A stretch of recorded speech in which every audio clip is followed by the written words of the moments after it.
नमस्कार दोस्तों, entertaining education YouTube channel पर आप सभी का हार्दिक स्वागत है। दोस्तों, जैसा कि आप सबने कल देखा होगा कि एक लेटर बहुत ज़्यादा वायरल हुआ है और यह लेटर है, इसमें कहा जा रहा है कि पहले चरण में सिर्फ 14,000 अभ्यर्थियों को जो है ट्रेनिंग पर भेजा जाएगा। उसके पहले आपने एक बयान सुना था जो डीजी साहब का आया था और उसमें उन्होंने कहा था कि 12,000 लोगों को ही पहले चरण में ट्रेनिंग पर भेजा जाएगा।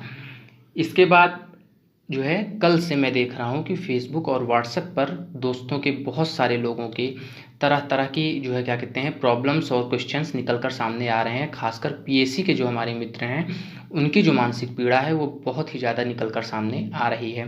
तो इन सारी बातों को ध्यान में रखते हुए हमने यह आज कई आईपीएस अधिकारियों से बात करने की कोशिश की है, उनसे जवाब जानना चाहा, जिसमें हमें कुछ के रिप्लाई भी मिली और उन रिप्लाइयों को हमने पढ़ा। उसके बाद जो उसका टोटल नतीजा निकल रहा है, यानी जो निष्कर्ष निकल रहा है, उस पर हम आज चर्चा करने वाले हैं इस वीडियो में। और हम 3 बातों को प्रमुख रूप से जानेंगे। पहली बात कि क्या यह लेटर फेक है अथवा सही है। दूसरी बात यह कि यदि यह लेटर सही है तो फिर जो हमारी उन अधिकारियों से आईपीएस से बात हुई उसमें जैसा कि उन्होंने साफ साफ इनकार कर दिया कि अगले 3 महीने तक कोई भी ट्रेनिंग नहीं होने वाली है, यानी कि अगले 3 महीने तक कोई भी प्रशिक्षण कार्य नहीं किया जाएगा, तो फिर वह किस आधार पर इस बात को कह रहे हैं।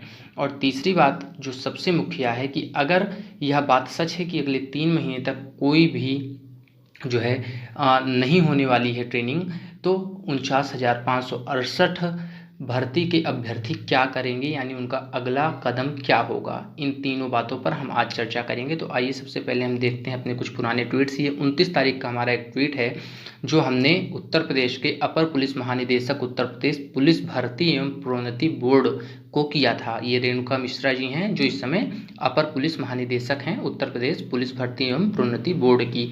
इनको हमने किया और इनसे हमने जवाब जानना चाहा कि हम लोग की ट्रेनिंग के बारे में क्या न्यूज है। तो इन्होंने ये कहकर इसको टरका दिया था, यानी इन्होंने स्पष्ट जवाब कुछ नहीं दिया था। इन्होंने कहा था कि हम जो है एग्ज़ाम के बाद और जो है आपके एग्ज़ाम के बाद हम काम नहीं देखते हैं और जो है क्या कहते हैं उसके बाद ये पुलिस हेडक्वार्टर जो आपका है मेडिकल वगैरह कराने की जिम्मेदारी पीएचक्यू की बात हो जाती है। इनकी बात तो सही है, लेकिन हाँ ये भी कहा जा सकता है कि इन्होंने जवाब देने से बचा लिया, खुद को जवाब नहीं दिया। और इसके बाद आज जो हमने बात किया है वो हमने बात किया है आईपीएस जुगल किशोर जी से। आईपीएस जुगल किशोर जी जो हैं इस समय एसपी हैं और इनसे हमने जानने की कोशिश की कि हमारा रिजल्ट आया 4 महीने से अधिक हो चुका है, परंतु अभी तक हमें मेडिकल की प्रशिक्षण की कोई जानकारी नहीं मिली है, कृपया करके सूचना उपलब्ध कराने का कष्ट करें। उसके जवाब में इन्होंने हमें जो जवाब दिया है उसको हम आपको दिखा रहे हैं।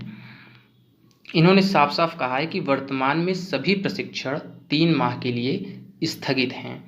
महामारी पर नियंत्रण के बाद ही निर्णय होगा। ये आप देख सकते हैं इस ट्वीट का जो इन्होंने रिप्लाई किया है वह आज की डेट में किया है और यह बहुत स्पष्ट है कि इन्होंने साफ साफ जवाब लिखा है। इन्होंने कुछ भी ऐसा लिखने की कोशिश नहीं किया कि हमें इस बारे में कोई जानकारी नहीं है और जो है मतलब कुछ भी घुमा फिरा कर जवाब नहीं दिया। इन्होंने बहुत साफ साफ जवाब दिया है। आप अगर इनके बारे में जानेंगे तो ये बहुत ही जो है अपडेट रहने वाले आईपीएस हैं, यानी कि इन्हें जानकारी रहती है और ये काफ़ी तेज़ तर्रार आईपीएसों में इनकी गिनती भी होती है। तो अगर ये स्पष्ट रूप से यह कह रहे हैं कि अगले 3 महीने तक स्थगित हो गई है सारी ट्रेनिंग, तो इस बात का क्या मतलब है, यानी फिर वह लेटर फर्जी है।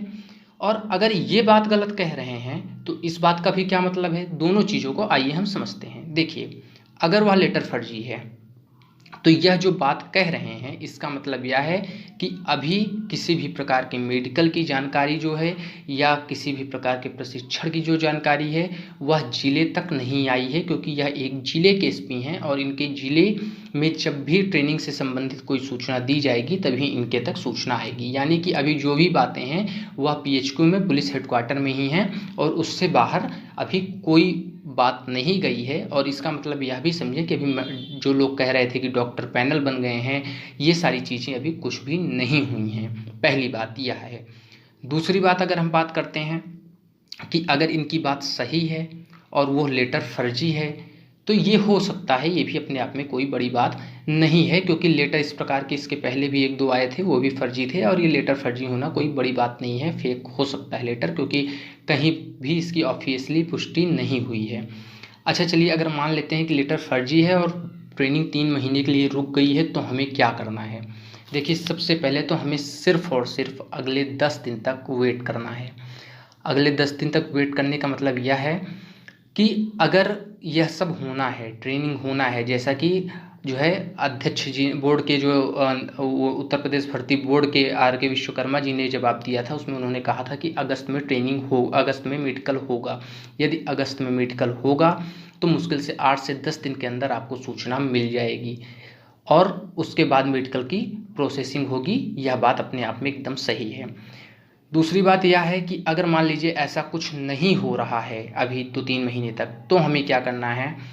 हम इसके लिए सीधे से जो है क्या कहते हैं, अपनी बात को ज्ञापन के द्वारा एकत्र होकर, जैसा कि अभी हम जो है क्या कहते हैं फेसबुक पर 50 क्वेश्चन दिन भर में पोस्ट कर रहे हैं, तो ये सब ना करके एकत्र होकर ट्विटर अभियान के जरिए अथवा ज्ञापन देकर, मुख्यमंत्री को जरूरत पड़ी तो 20-25 लोग 40 लोग चलकर मुख्यमंत्री को ज्ञापन देकर, या ऐसे जो है अपने अपने ज़िले में SP को ज्ञापन देकर अपनी बात हम लोग सरकार तक पहुंचाएंगे। लेकिन सबसे पहले ध्यान देना ये है कि हमें किसी भी प्रकार का र्यूमर क्रिएट नहीं करना है, हमें परेशान नहीं होना है, किसी प्रकार का अपने ऊपर मानसिक दबाव नहीं आने देना है, बल्कि उसके बजाय हमें आगे जो और अच्छा हो सकता है, यदि आप पुलिस निकाल सकते हैं तो आप SI भी बहुत आराम से निकाल सकते हैं। बस बहुत थोड़ी सी मेहनत करने की ज़रूरत है। आपको अपना लक्ष्य उस पर केंद्रित करना है। अगर ट्रेनिंग पर जाते भी हैं 14,000 बच्चे, फिर भी सबसे पहले PSC वालों को मेरी ये सबसे मुख्य सलाह है कि आप लोग ये चीज़ें ध्यान दें कि इससे आपका मानसिक भी संतुलन खराब हो रहा है, साथ ही साथ आप परेशान हो रहे हैं। ऐसा कुछ भी ना करें।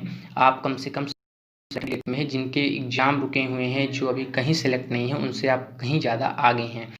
आप सबसे पहले तो खुद को बिल्कुल संतुलित कीजिए, और उसके बाद जब आप संतुलन रहें तो आप कोई भी निर्णय आसानी से ले सकते हैं। आप जो है क्या कहते हैं कहीं और अपना दिमाग इन्वेस्ट कर सकते हैं। साथ ही साथ एक और मुख्य चीज़ यह है कि अगर 14,000 बच्चे जाते हैं तो यह भी स्पष्ट है कि इसके बाद बहुत ही जल्दी, जैसे ही कोरोना कुछ कंट्रोल होगा, वैसे ही और बच्चे ट्रेनिंग पर बढ़ाए जाएंगे। यानी ये जो अभी वर्तमान में लेटर बना हुआ है, यह लेटर सिर्फ और सिर्फ जो है वर्तमान परिस्थितियों को ध्यान में रखकर बनाया गया है।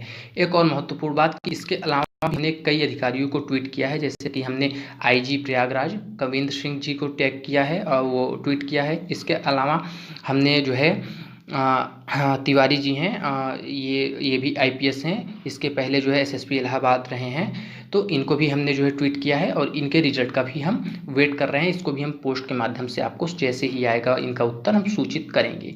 लेकिन सबसे बड़ी बात, मेरा मतलब यही था कहने का इस वीडियो में, कि आप फिलहाल तो सबसे पहले खुद को बिल्कुल संतुलित कीजिए, और ये परेशान होने से कि मेरा नंबर कब आएगा, मेरा कब नंबर आएगा, उसकी बजाय क्या निष्कर्ष निकाला जा सकता है उस पर ध्यान दें।